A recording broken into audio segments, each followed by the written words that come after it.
You ask Tiger to calculate. This deals with the order of operations. The final result is 547. Let's solve it step by step. We begin by calculating the expression inside the parentheses.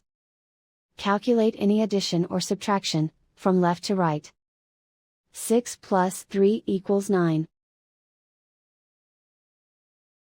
Simplify exponents and square roots. 4 to the power of 2 equals 16. 9 to the power of 2 equals 81. Perform any multiplication or division, from left to right. 81 times 7 equals 567.